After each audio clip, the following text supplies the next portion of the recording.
G'day ladies and gents, and welcome to the most fish out of water thing that I do in War Thunder. Yep, that's right, it's playing the KPZ. Well, not really, it's more playing this sort of tier of tanks.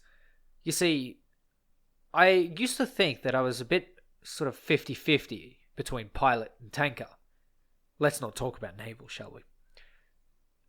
Recently, throughout playing the KPZ and some other tanks of similar tier, I realized I'm not really as good a tanker as I thought I was.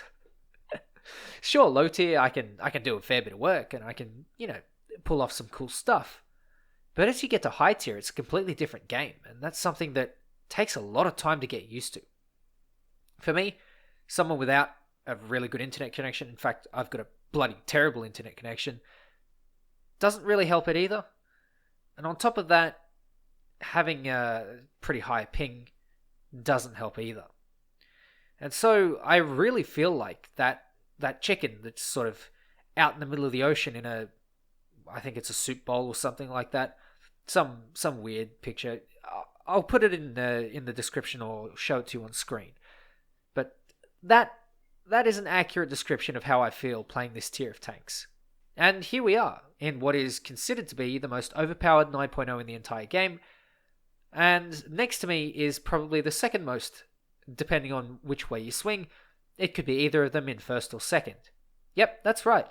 The KPZ and the Radkampfwagen are probably some of the best tanks that you'll ever see at this battle rating. There's a very simple reason. Speed. Speedy boys win the day, and it doesn't matter if you have a potato gun on a Speedy Boy always wins, because Speedy Boy is best. Speedy Boy sees that there is an Abrams and takes him out in 2 shots, and that is a very, very good thing for Speed. Okay, I'll stop now. Yeah, having speed is really, really good, and in this case, it's managed to bag me an Abrams. I'm in a full up tier. I wasn't actually going to spawn this map because I don't like the map. I personally am not a big fan of this map. It's just too cluttered. There's too much going on, too many shenanigans, and for me, I would rather play a different map. However, I decided to not be a sore loser and stick through, and it's going to pay off, as you can see. Being in a full up tier isn't exactly favourable, but if you can employ a couple of little tricks, it'll help you survive, like waiting for the Abrams to pick the corner, not knowing where you are, and being able to get the first shot. Now, the KPZ alone is not actually that amazing. Of course, it's fast, and it has a 6-second reload. You can't argue that that is really good, but nothing really stands out more than a good lineup. You see, the KPZ would be good without its lineup, but with the G91R3, with the UH-1D, with the Radkampfwagen, the L44, the A1A1, the TAM, the Begleitpanzer, the Spähpanzer BMP-1, the Gepard, it becomes phenomenal. The Gepard and the UH-1 and the Radkampfwagen and the Leopards and you name it that can come with this lineup make the lineup what it is. And it makes this tank frustrating to play against. Because if you kill it, it's just going to come back in a Radkampfwagen or an L44 or something big and bad and dangerous. Like, I don't get that. Why didn't I die? Probably because he shot nothing. And much like this particular XM1, he decides the best course of action is to advance on me and to try to get a shot. But 6-second reload? It's fantastic. But the lineup is what makes the thing really shine. I'm not saying this is a bad tank by any stretch of the imagination. I admittedly struggled to play this tank at first, but that's because I'm shit. I fucking suck at this battle rating. But as soon as you get that out of the way, this tank becomes amazing, and you have fantastic things to back you up, regardless of what situation you're in. And in this situation, I need a tank that can flank. I need something that can go and assist my teammates and provide rapid firepower. And in this case, I am perfectly useful, and it is literally the perfect situation for the KPZ. I have multiple opponents that I am behind, and I'm sneaking up on them as we speak. I'm pretty sure I could hear someone around the corner, and to my left, I will find myself my Freebrims, Do I shoot him in the blowout panels? Yes, sort of. Look, I'm not even going to question that.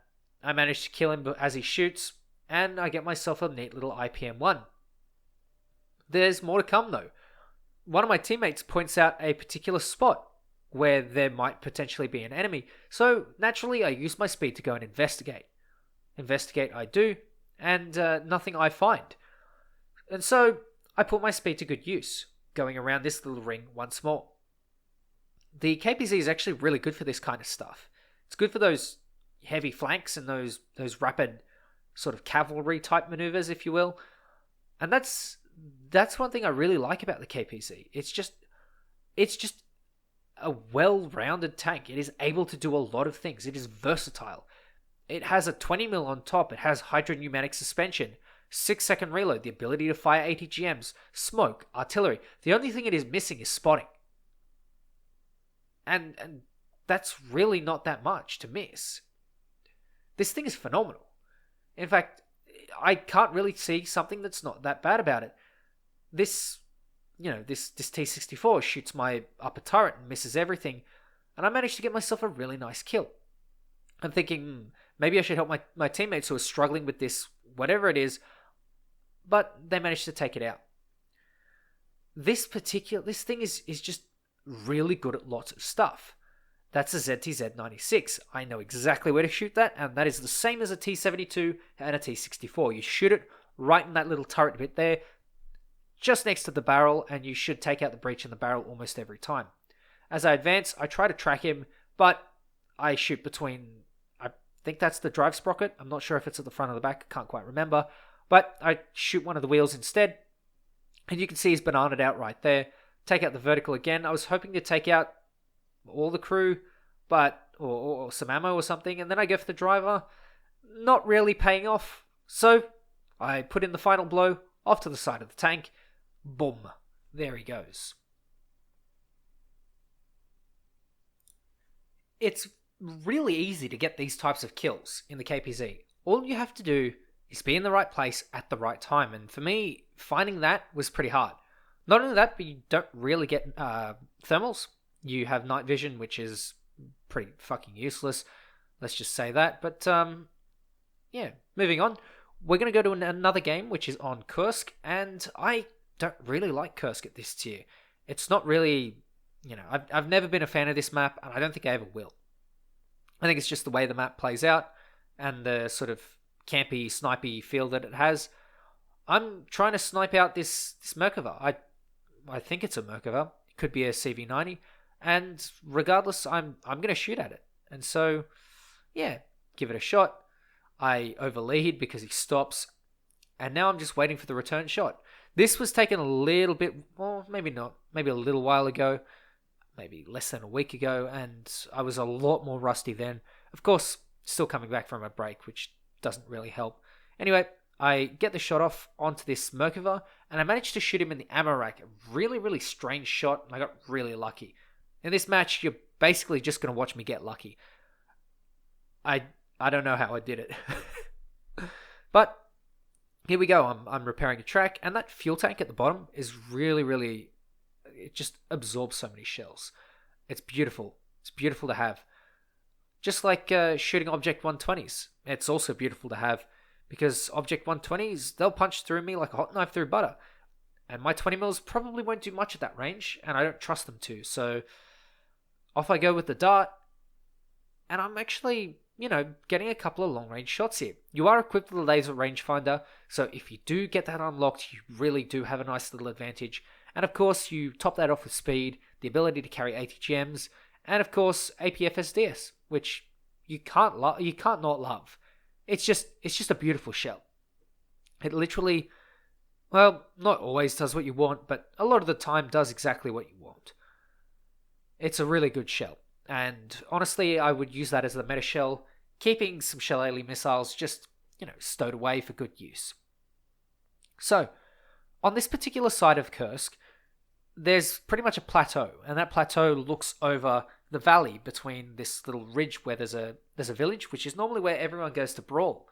Except, I'm in a KPZ, I don't really want to brawl, and I don't really fancy looking through bushes for enemies, so There's that, plus the fact that I don't really want to engage in a 1600 meter sniping battle from one end of the ridge to the other just to get control of that little village.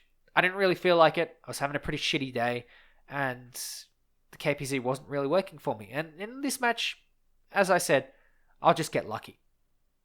But this is the kind of thing that happens when you play a KPZ and you do get lucky.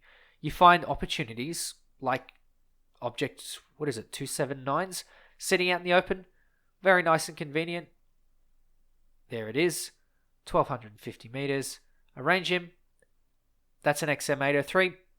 Not an object 279, but there will be one soon. Trust me. I've watched this video already. Oh boy. This particular battle was after a very long streak of bad luck. And having a battle like this is really refreshing. It's just nice to have a couple of good kills. Frustration can slowly dissipate into the ether. There's a T95E1, and me and my range finding skills are absolutely potato. So I should really be using the sight distance controls, but I've decided to be a potato, and I'm going to just manually, just eyeball it instead. And it seems to be working. I managed to set this T95E1 on fire, and then I take out his gunner and his commander and his loader through that last shot up to the top of the tank. I find it kind of unfair that the KPZ fights against the T95E1, where it can outmaneuver, outgun, outreload, out-versatile the T95E1 in every single step, in every single way. I find it a little bit unfair. And to be honest, the KPZ, with its 6-second reload, could probably see an increase to 9.3 without much of a sweat. It's able to take on the Abrams, and whilst you're not going to be, having as much fun with 1080p thermals, you certainly will be able to compete at some capacity with a 6-second reload, ATGMs, 20mm cannon, smoke, maneuverability, etc. That, for me, is where the KPZ really shines. You'll still be aiming for the same weak spots because you can't penetrate the Abrams as readily as you might want to be. However, you can still aim for the weak spots, and with a 6-second reload, if you get that first shot and he's not straight into cover straight away, then you can really, really easily get a kill, like you saw in the very first kill in the video. Alternatively, on the flip side, you'll be facing below you T95E1s, M551 Sheridans, you name it. Name it 8.0. The Type 59. The Type 69. Nice. Things like that, for me, in my personal opinion, should not be food for the KPZ. The MBT, because it has a 10-second reload, in my opinion, is a little bit worse, but at the same time, they are very, very similar vehicles. I'm told that the Germans didn't really like the use of the Shillelagh, and as a result, didn't really equip it, but at the same time, it's a prototype tank, so I don't know. Someone let me know in the comments what you think. Some people have proposed that the KPZ should get the 6-second reload but no ATGMs, and the MBT-70 should get the 10-second reload and ATGMs. And for me, gameplay-wise, this is a really good trade-off. Because that means that the Shillelaghs, which are the versatility on the KPZ, make it really good. Whereas the ability of the 6-second reload make it versatile in other ways. And maybe at that point, you could probably keep it at 9.0. But until that happens, I really see this thing sitting at 9.3. It's just really, really good once you get the hang of it, once you get a couple of upgrades. I genuinely don't understand why Gaijin would address a tank and not put it at a higher battle rating like that. But you know what? Gaijin is a bit of an enigma, so I think we'll leave it at that. Anyway, the match was pretty easily won. And as you can see, hydropneumatic suspension, just being a monkey. Anyway, ladies and gents, thank you very much for watching. Let me know what you think about the KPZ. Take care, and I'll catch you next time.